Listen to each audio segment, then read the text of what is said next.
A few weeks ago, we discussed some of the most iconic moments in 90's runway history. And today, we're going to pick up right where we left off. But before we do, make sure you're subscribed to the channel for more fashion related content from yours truly. Now let's get this started. No 90's runway list is complete without including the hour-long spectacle that included drag queens, vinyl, and fantasy dressing. And I'm talking about the 1995 Autumn-Winter Couture Show and 20th anniversary for designer Thierry Mugler. During the 80s, Mugler became renowned for his eccentric creativity and showmanship. And for his 20th anniversary, he took both of these qualities to new heights. As always, Terry's love for accentuating the female frame was front and center, while adding futuristic and fantasy elements to his designs this time around. The show was pure opulence, with cameos from some of our favorite supermodels like Naomi Campbell, and we also got a lot of iconic fashion moments from this show. For starters, this production is responsible for the infamous cyborg suit, or spacesuit, which was inspired by the 1927 film Metropolis and premiered by German supermodel Nadja Auermann. We most recently saw this suit worn by Zendaya at the 2024 Dunes premiere, thus showing another reason why Thierry Mugler was so far ahead of his time. I also think this show is a constant on Cardi B's mood board.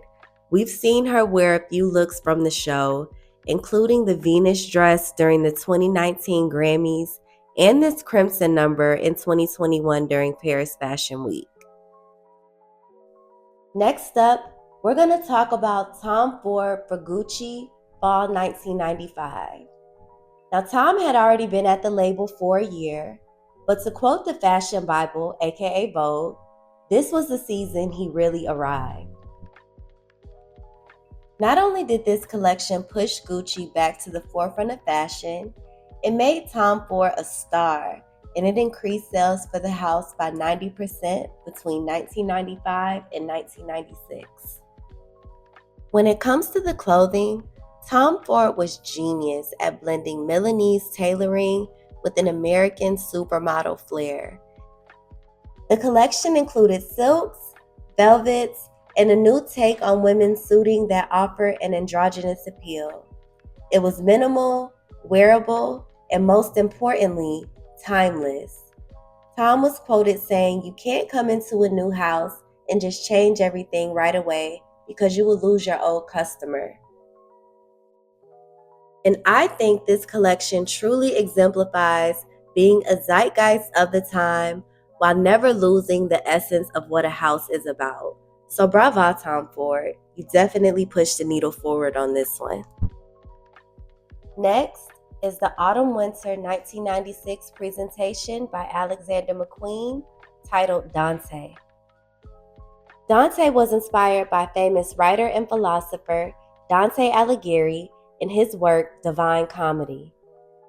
This runway show was iconic because it was an important milestone in McQueen's career, as it marked the first of many art-directed shows by him.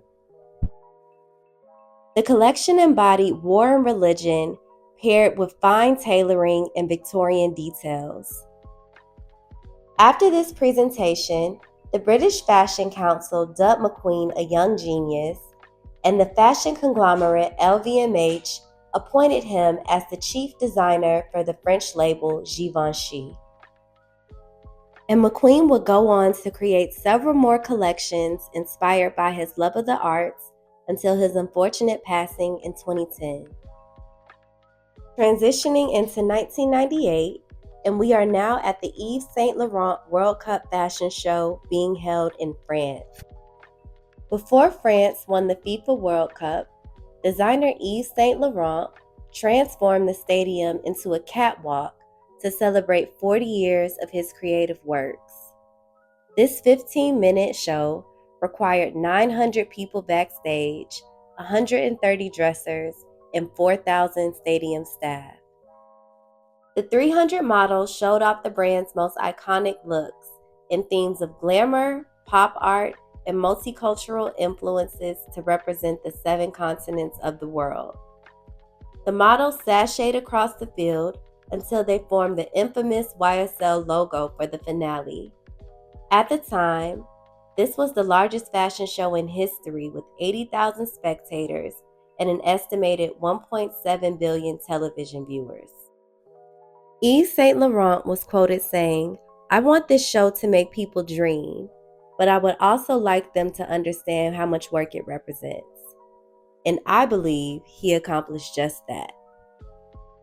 And last, but certainly not least, we have Alexander McQueen again for his 1999 Spring-Summer presentation.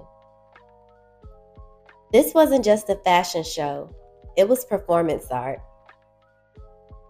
As we discussed earlier, McQueen had already begun art directing for his runway presentations, and this one was no different.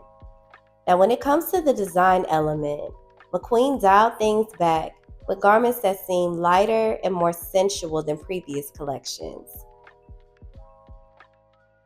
But for the finale, spectators received the wow factor they were waiting for when model Shalom Harlow emerged in a strapless dress on top of a rotating platform between 2 robots that were typically used to paint cars, spraying her doing a synchronized dance.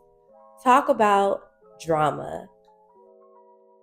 And that's going to be all for part 2, an iconic moments in runway history, 90s edition. Let me know what you guys thought about the list and if I missed any show that you think is iconic. Be sure to like, comment, and most importantly, subscribe. And share this video with a fashionable friend. I'll see you guys next time. Bye.